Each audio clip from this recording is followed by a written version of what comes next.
सुप्रभात छात्रों, आज हम शास्त्री द्वितीय वर्ष का क्लास लेंगे जिसमें हम आप लोगों को रश्मि रथी का प्रथम सर्ग पढ़ाएंगे छात्रों। ठीक है, तो कल हम आप लोगों को रश्मि रथी के प्रथम सर्ग का 25वां पद पढ़ा रहे थे और उसके शब्दार्थ के बारे में, भावार्थ के बारे में बताए थे छात्रों। इसमें भी हम आप लोगों को पहले कविता को पढ़ेंगे, उसके बाद इसके शब्दार्थ को फिर भावार्थ को बताएंगे छात्रों। ठीक है, आप लोग प्लीज रिवीजन करते रहिएगा, है ना। तो देखते हैं। महाराज अंगेस तीर सा लगा हृदय में जाके, विफल क्रोध में कहा भीम ने और नहीं कुछ पाके।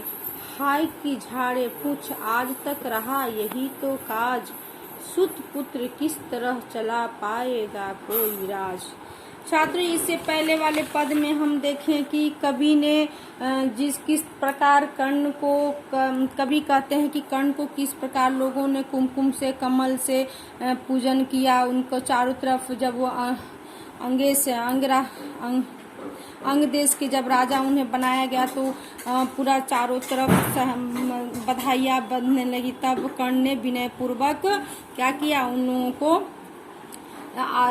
को धन्यवाद दिया। ठीक है छात्रों, इसमें अब अगले वाले पद में देखते हैं कि इसमें भीम का कथन है।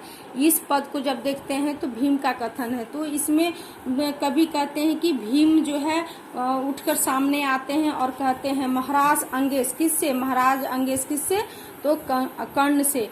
तीर सा लगा हृदय में जाके, विफल क्रोध में कहा भीम ने और नहीं कुछ पाके। तब जब ये विफल मतलब होता है छात्रों, आप लोगों को बता देते हैं, निरर्थक, बिना फल का, और सुत मतलब होता है शूद्र, है ना।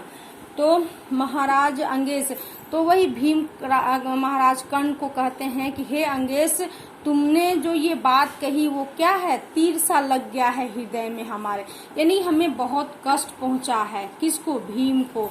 तो भीम कहते हैं कि हमें बहुत कष्ट पहुंचा है। ठीक है, निरर्थक, विफल क्रोध में कहा, यानी कि बिना मतलब के क्रोध किया। किसने, भीम ने। भीम में क्रोधी तो व्यक्ति थे ही भीम, इसीलिए कहते हैं, क्रोध होकर भीम कहते हैं कि हे अंगेस, तुमने जो ये काम किया वो हमें, हमारे हृदय को बहुत कष्ट पहुंचा है। क्या इससे तुमको कुछ फायदा होगा।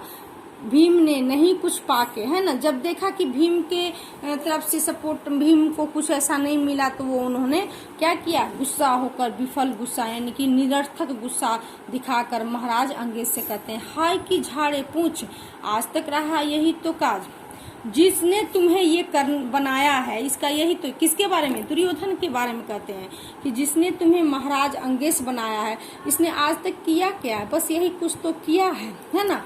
तो देखिए छात्र, यहाँ पर भीम को अब ये देखकर अब भीम को लगने लगा है कि अब तो अंग देश का राजा कर्ण को बना दिया गया है, तो अब तो उनके बराबर हो गया।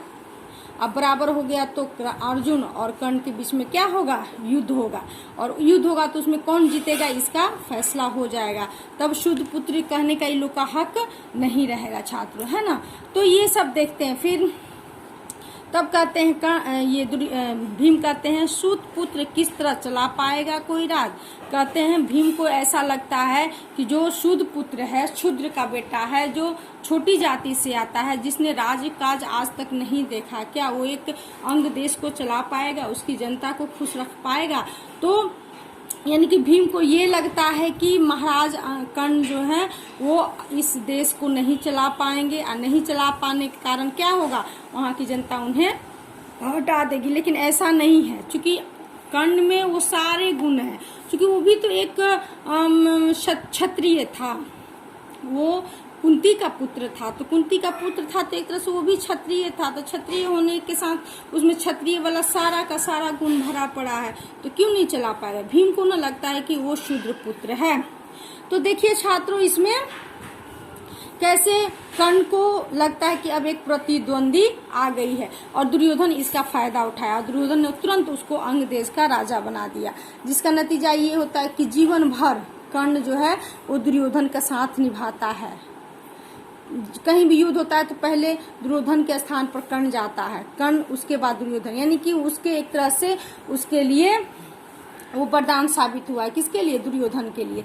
तो छात्रों इसमें हम देखते हैं ये सारी बातें इसमें देखते हैं हम लोग, है ना। तो इसके अगले पंक्तियों को अगले क्लास में देखेंगे। प्लीज आप लोग रिवीजन करते रहिएगा, प्रथम सर्ग है, बहुत समय लगेगा इसमें, है ना। आप लोग प्लीज रिवीजन करते रहिएगा। धन्यवाद।